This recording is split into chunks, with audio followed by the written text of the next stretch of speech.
কষ্ট পেয়েছি, এই কষ্ট আমার জীবনে আমি আর পাই নাই রে। হিরো আলম ভাইরে যেভাবে অপমান করছে, death is better than dishonour.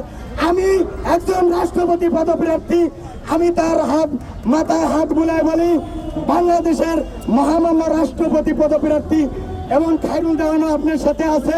Hero Alam ভাই এগিয়ে চলো।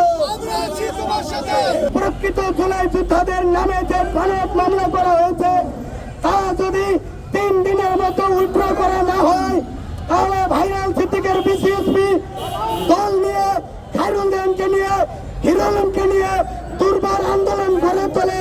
ভুয়া জুলাই যোদ্ধাদের উত্তম মাধ্যম দিয়ে বাংলাদেশ ছেড়ে তাদেরকে ইসরায়েলে পাঠানো হবে। আর একটা কথা না বললে নয়, আমাকে ঘাটে পথে মারে দেখছেন। এই জন্য হিরো আলম ভাইকে উদ্যত আহ্বান, আপনি একটা ছায়ায় ঢোকেন, বিএনপি হোক, জামাত হোক, বিসিএসপি হোক, খায়রুল একটা ছায়ায় ঢুকেন। দেখি কোন মায়ের পুত বিসিএসপিতে যদি আপনি সেক্রেটারি বা সহসভাপতি হন, কোন মায়ের পুত বাংলাদেশে আছে আপনার দিকে চোখ তুলে তাকায়। যে চোখ তুলে তাকাবে, ওই চোখ উপড়িয়ে আইনের দৃষ্টিতে, আইনের লোক দিয়ে ওই চোখ কিভাবে যেন আর জীবনে ওই চোখ দিয়ে হিরো আলম তো দূরের কথা, ভাইরাল সিদ্দিক তো দূরের কথা, শামীম ভাই তো দূরের কথা, সত্যিকারের জুলাই যুদ্ধ তো দূরের কথা, সাধারণ জনগণ একে অপরের দিকে যেন হিংসার দৃষ্টিতে চোখ তুলতে না পারে। পরিশেষে বলতে চাই, হিরো আলমকে মামলা দেওয়া না, এটা হচ্ছে জুলাই বিক্রি করে প্রকৃত জুলাই যোদ্ধাদেরকে ভুয়া জুলাই যোদ্ধা বানিয়ে, ভুয়া জুলাই যোদ্ধারা রাষ্ট্রের টাকা লুট করে এরকম গোপাল ভাড়ের মতো পেট বানাইছে, নাম বললাম না। আর যারা 400 টাকা দিয়ে ম্যাচে থাকতে পারতো না, তারা গাড়ি চালাইতেছে। আর একটা আছে ওই যে হান্নান মাসুদ নাকিটা, এই ফকিন্নের পোলারা, এই তোরা এই টাকা পয়সা কোথায় পেলি? এই তোরা চুপুর পদত্যাগ চাস, আমি চাই না। চুপুর পদত্যাগ যখন চাইছি তখন চাইছি।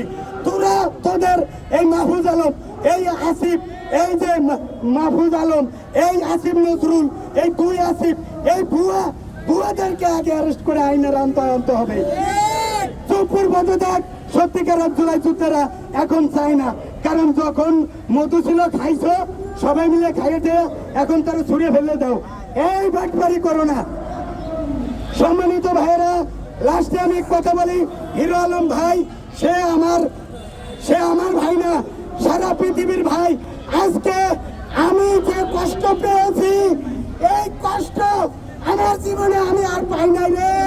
হিরো আলম ভাইরে যেভাবে অপমান করছে, death is better than dishonour. আমি একজন রাষ্ট্রপতি পদপ্রার্থী, আমি তার মাথায় হাত বুলায় বলি, বাংলাদেশের মহামান্য রাষ্ট্রপতি পদপ্রার্থী এবং খায়রুল দেওয়ানো আপনার সাথে আছে। হিরো আলম ভাই এগিয়ে চলো।